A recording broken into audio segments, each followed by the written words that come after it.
Hello English-speaking world, all the German learners, I greet you.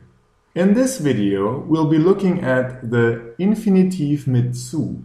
Let's say you have a subject and a verb. Now, if you want to connect the verb with a noun, then you use the accusative. If you want to connect the verb with a sentence, you use a subclause with das. But for some verbs, it makes sense to connect them with another verb, and that's when you use the infinitive mit zu. It works like this. At the end of your sentence, add zu, which is the German word for to, and then the verb in the infinitive form. That is the form that you will find in the dictionary, the one that ends in en. So, for example, ich beginne, I begin. Ich beginne zu verstehen. I begin to understand. Er hat Lust, he wants. Er hat Lust zu essen, he wants to eat. Es scheint, it seems. Es scheint zu regnen, it seems to rain. There is a special rule for separable verbs. For example, aufstehen, to get up, to stand up.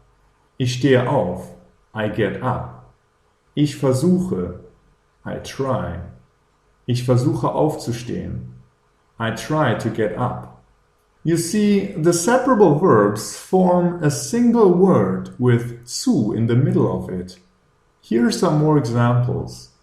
Teilnehmen, to take part. Hat keine Zeit, teilzunehmen. He doesn't have time to take part. Hingehen, to go there. Sie hat Angst hinzugehen. She's afraid to go there. Abschließen, to lock the door. Ich habe vergessen abzuschließen. I forgot to lock the door. Now, the infinitive with zu cannot just be used with a single verb. You can also add all sorts of elements to it. This can be any element of a main clause except for the subject and verb 1. The subject is of course always the subject of the main clause. However, if you add any elements to the infinitive with zu, you have to use a comma to separate it from the rest of the sentence. Here are some examples. Ich beginne, den Text zu verstehen. I begin to understand the text. Er versucht, schnell aufzustehen. He tries to get up quickly. Ich habe keine Lust, heute zur Schule zu gehen. I don't want to go to school today. Es tut gut, täglich Sport zu machen. It is good for you to do exercise every day. Es freut mich, Sie kennenzulernen. It makes me happy to get to know you. This means nice to meet you. It doesn't happen too often, but sometimes you might want to use the infinitive mit zu together with a to-verb construction. For example, the present perfect grammar, or a modal verb, or some verb that acts similar to a modal verb. In this case, verb 2 will be before the zu, and verb 1 will be after the zu. For example, ich habe vorher gegessen. I've eaten before. Habe is verb 1, gegessen is verb 2.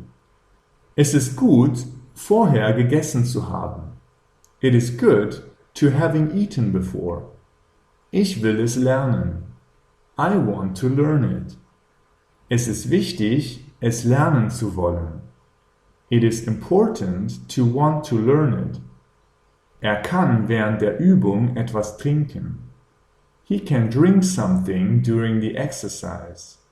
Er findet es wichtig, während der Übung etwas trinken zu können. He finds it important to being able to drink something during the exercise. If it gets too complicated, you might be better off using a subclause than the infinitive with zu. Here are some typical verbs that use the infinitive mit zu. Anfangen, to begin. Aufhören, to stop. Versuchen, to try.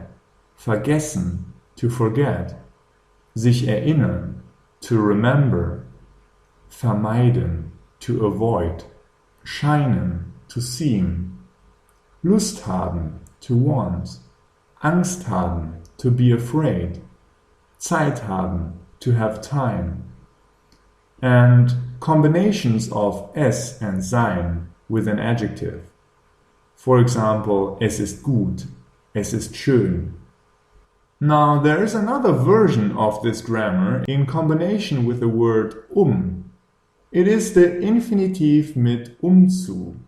The infinitive with zu works exactly as before, but it has right after the comma. With this grammar, you can add a reason for doing something without having to use a subclause. Zu could be translated by in order to. Here are some examples.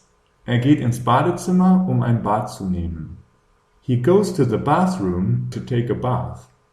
Sie nimmt das Telefon, ihn anzurufen. She takes the telephone to call him. Ich gehe für ein Jahr nach Deutschland, Deutsch zu lernen. I'll go to Germany for a year in order to learn German. Er schreibt eine Notiz, den Termin nicht zu vergessen. He writes a note so that he won't forget the appointment. Let's look at what we've learned. The infinitive mit zu is used to connect a verb with another verb. For separable verbs, the infinitive mit zu is one word with zu in the middle, like aufzumachen. You can add more elements to it, except a subject or a verb 1, but then you have to use a comma to separate it from the main clause. If you want to use more than one verb with the infinitive mit zu, the structure is verb 2 zu verb 1 in the infinitive form.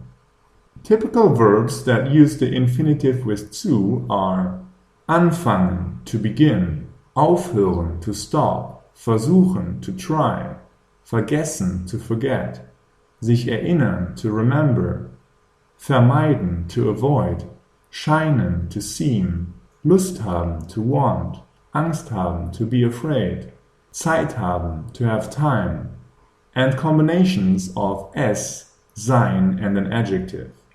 There is also the infinitive with zu. It works the same way, but it is used to give a reason for a behavior. It can be translated into English by in order to. Remember here that you cannot change the subject. It is always the one of the main clause. If you want to change the subject, then you must use a subclause. Alright, that's it.